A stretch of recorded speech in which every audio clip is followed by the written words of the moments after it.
રહ્યા છે કે આ વિવાદનો અંત છે તે ક્યારે આવે છે। મહત્વપૂર્ણ હવે સમાચાર જોઈએ અમદાવાદથી। અમદાવાદના જોધપુરમાં ફાયરિંગની ઘટના છે તે ઘટી છે। અમદાવાદથી આ ઘટના જમીન વિવાદમાં ફાયરિંગ થયું હોવાની ચર્ચાઓએ જોર પકડ્યું છે। હવે જમીન વિવાદમાં ફરી એક વખત આ ફાયરિંગ થયું। નિવૃત્ત ડીવાયએસપીએ ફાયરિંગ કર્યું હોવાની ઘટના છે તે સામે આવી છે। સેટેલાઇટ વિસ્તારમાં ફાયરિંગથી પોલીસ પણ હવે દોડતી થઈ છે। આ સમગ્ર મામલે હવે પોલીસ તપાસ કરી રહી છે। અમદાવાદના જોધપુરની આ ઘટના કે જ્યાં ફાયરિંગની ઘટના સામે આવી છે। નિવૃત્ત ડીવાયએસપીએ ફાયરિંગ કર્યું હોવાની ઘટના સામે આવી। સેટેલાઇટ વિસ્તારમાં ફાયરિંગથી પોલીસ હવે દોડતી થઈ છે। 5 રાઉન્ડ જેટલું ફાયરિંગ થતા ભયનો માહોલ છવાયો છે। તો અમદાવાદના જોધપુરની આ ઘટના કે જ્યાં ફાયરિંગની ઘટના સામે આવી। નિવૃત્ત ડીવાયએસપીએ આ ફાયરિંગ કર્યું હોવાની ચર્ચાએ જોર પકડ્યું છે। જમીન વિવાદ ચાલી રહ્યો હતો અને આ જમીનના વિવાદમાં જ ફાયરિંગ થયું હોવાની ચર્ચા છે, જેને લઈને હવે પોલીસ દોડતી થઈ છે।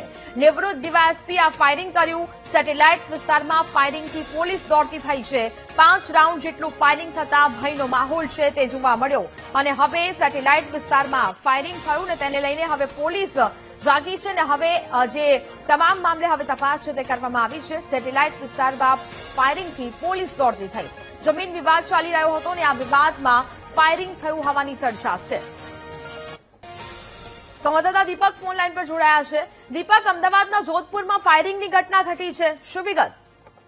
બિલકુલ, જે પ્રકારે અત્યારે હાલ માહિતી સામે આવી રહી છે કે એક નિવૃત્ત પોલીસ અધિકારી દ્વારા જમીન બાબતને લઈને ફાયરિંગ કરવામાં આવ્યું છે। ઘટના સેટેલાઇટના ઝાંસીના રાણીનું જે પુતળું આવેલું છે તેની પાસે આવેલી જગ્યા પરનું છે કે જે જમીન વિવાદ ચાલતો હતો ને જમીન વિવાદની અંદર જ જે નિવૃત્ત ડીવાયએસપી છે અશ્વિન ચૌહાણ તેના દ્વારા એક બે નહીં પરંતુ 5 રાઉન્ડ ફાયરિંગ કરવામાં આવ્યું અને આ ફાયરિંગની અંદર હાલ તો જાનહાનીના સમાચાર નથી આવ્યા। ક્રાઇમ બ્રાન્ચ, સેટેલાઇટ પોલીસ અને સ્થાનિક જે અધિકારીઓ છે તે પણ ઘટના સ્થળે પહોંચ્યા છે અને તપાસ કરી રહ્યા છે। મહત્વનું છે કે જમીન વિવાદને લઈને જે નિવૃત્ત ડીવાયએસપી છે તેના દ્વારા ફાયરિંગ કરવામાં આવ્યું અને તમામ બાબતોને લઈને હવે પોલીસ દોડતી થઈ છે અને તપાસ હાથ ધરવામાં આવી રહી છે। ત્યારે અમદાવાદ શહેરની અંદર આ પ્રકારે નિવૃત્ત અધિકારી જે રાઉન્ડ ફાયરિંગ કર્યું છે તેને લઈને ચર્ચાનો વિષય બન્યો છે અને હાલ પોલીસ તપાસમાં જોડાઈ છે।